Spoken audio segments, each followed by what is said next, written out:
Gold, trusted gold buyers. మీరు తాకట్టు పెట్టిన బంగారాన్ని విడిపించి ఈ రోజు ఉన్న మార్కెట్ ధరకు కొనబడను.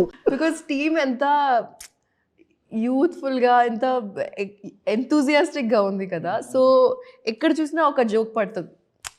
ఇట్లా జోక్ వస్తుంది, ఇక్కడ చూస్తే జోక్ వస్తుంది. సో అందరూ ఒక హాయిగా కూర్చొని we've gone through this whole year and it's nothing compared to any other set because you won't get the same vibe again, you know. Darshan, it was tough task for me to get them onto the shot. Set లో ఉంటారు, కాదు guys let's go for take, let's go.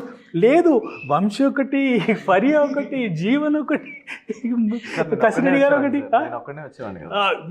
You are like వచ్చి కూర్చుని వీళ్ళు వాళ్ళ పిచ్చపాటి కుళ్ళు జోకులు, వాళ్ళ జోకులు. స్టార్టింగ్ ఫస్ట్ కేసులోనే ఒక డైలాగ్ తో బెయిల్ ఇప్పించేశారు. ఇప్పుడు నర్స్ అనుకుంటా కదా, మెడికల్ ఫీల్డ్ లోకి వచ్చారు. సింపుల్ ఒక టాబ్లెట్ ఏమైనా క్యాన్సర్ తగ్గించేసి అలాంటిది ఏమైనా ఉంటుందా? Nice one. అట్లా లేదు. I think it's more to do with the can and less to do with her medical background.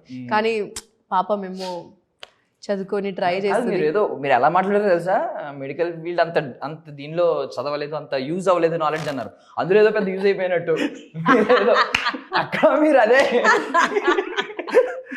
మీకు లాస్ట్ స్పెల్లింగ్ తప్ప ఏమీ రాదు అక్కడ కూడా. అక్కడ ఇన్వాల్వ్ అయిపోయి నాలెడ్జ్ యూజ్ అయినట్టు ఇక్కడ అంత లేదు. Last Saudamini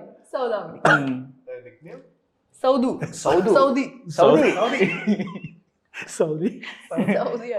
Rajasthan Narration introduce the pet name.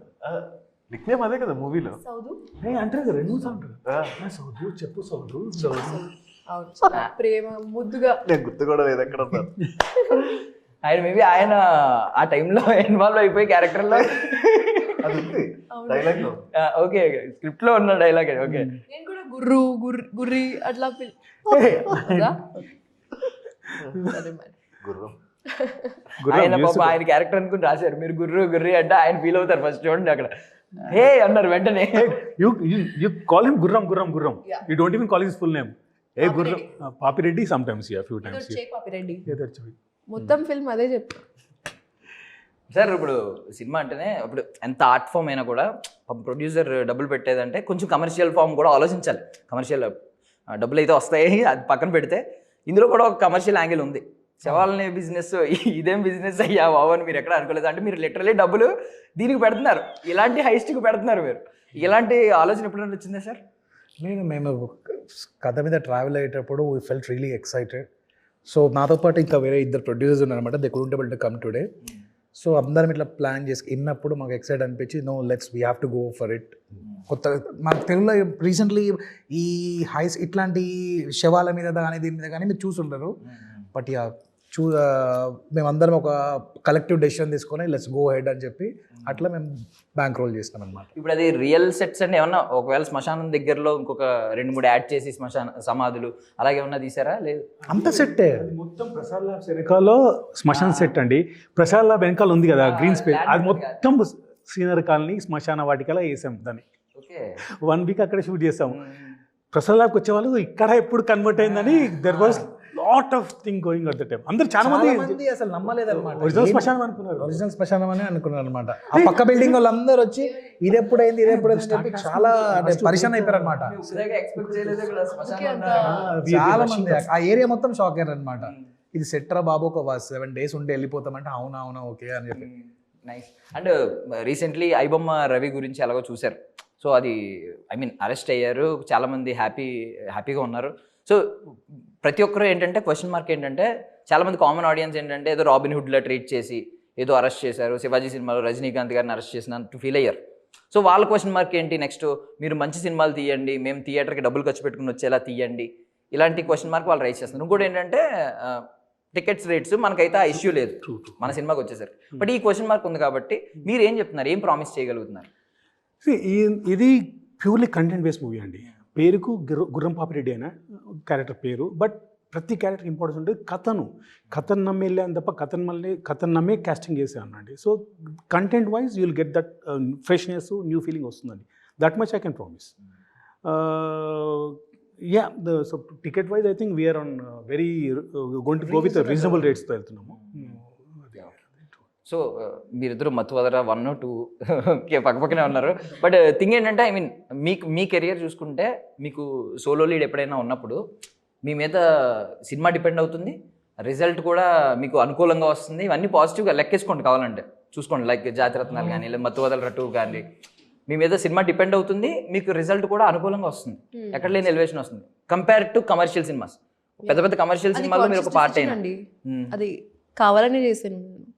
అంటే అలా కాదు, కథ వింటున్నప్పుడే నేను డిసైడ్ చేసుకుంటాను okay that is this character holds weight, అందుకే చేయాలి.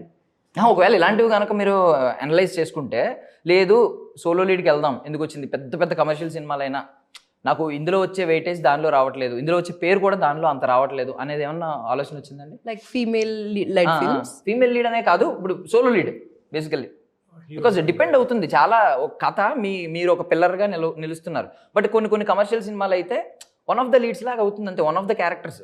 అంటే నేను ఉంటేనే ఈ సినిమా నడుస్తుంది అనేంత ప్రామినెన్స్ ఎవరికీ ఉండదు కమర్షియల్ సినిమాల్లో, చాలా మంది ఉంటారు కాబట్టి. బట్ ఇలాంటి సినిమాలు ఏమైతే మత్తువదల 2 కానీ ఇది కానీ లేదంటే జాతిరత్నాలు కానీ ఆ క్యారెక్టర్ లేకపోతే అది ఒక పిల్లర్, అది లేకపోతే అక్కడ కూలిపోద్ది, ఆ టైప్లో ఉంది. సో ఇలా అనలైజ్ చేసుకుని, లేదు మనం సోలో లీడ్కే వెళ్దాం, నాదైతే ఎక్కడైతే పిల్లర్లా ఉందో ఆ సినిమాలకే వెళ్దాం అంటే it's basically about how the character, according to me, how the director or the writer perceives the character in the story నాకు చాలా ఇంపార్టెంట్ ఆ మ్యాటర్. ఎందుకంటే if it is replaceable there is no point కదా. It has to be memorable, it has to have some importance, and it's fun అండి. when you are involved in the story, even if it's a cameo. ఒకవేళ నేను example తీసుకుంటే, ఇప్పుడు Kashyap garu and Tarun Bhaskar they are making a film Gayapadda Simham, and అందులో ఒక cameo లాగా చేశాను. But even that cameo is so like very calculatively placed, and it's got one song is there, this thing is there, it's a fun character, script lo koncham comedy dialogues untai. So cameo kuda nenu atla select chestunnanu because it matters to me, and I think it's because of my co-actors that I've worked with till now. Like for example Naveen, he told me that నేను లైఫ్లో 7-8 films కూడా చేసినా నాకు పర్లేదు, కానీ ఆ 7-8 films ఎలా ఉండాలంటే like I have to put in my brain, soul, blood, everything in that. So that is inspiring for me, and I think because I come from a theatre background kada, naku koncham atla untadi, like let's dive into the story, let's dive into the script. But సీరియస్లో ఒకటి చెప్పిన, మీరు theatre background నుంచి వచ్చిన ఆర్టిస్ట్లో ఉండరు. అంటే theatre background నుంచి వచ్చిన వాళ్ళు ఏంటంటే బాగా డీప్ యాక్టర్ లాగా ఈ టైప్ ఉంటారు, మీరు చాలా లైట్ యాక్టర్. అంటే యాక్టింగ్ అనేది ఏం టఫెస్ట్ జాబా, ఓకే షార్ట్ రెడీయా ఓకే అన్నట్టు అనిపిస్తుంది మాకు. ఐ మీన్ యాక్టింగ్ చూసినప్పుడు ఎక్కడ డీప్గా ఒక్కొక్క కైండ్ ఆఫ్ మెథడ్ యాక్టింగ్ చేస్తున్నట్టు కానీ ఎక్కడ నాకు అంత అనిపించదు. చాలా లైట్ యాక్టర్, వస్తారు అలా చేసుకుంటారు, అలా వెళ్ళిపోతారు. That's true. I like to keep it light because, and you know, you won't believe, I don't like to do more than 3 to 4 takes because first take will be practice, second take some technical issue maybe, by third take no, I know exactly what I want to do and what the director needs.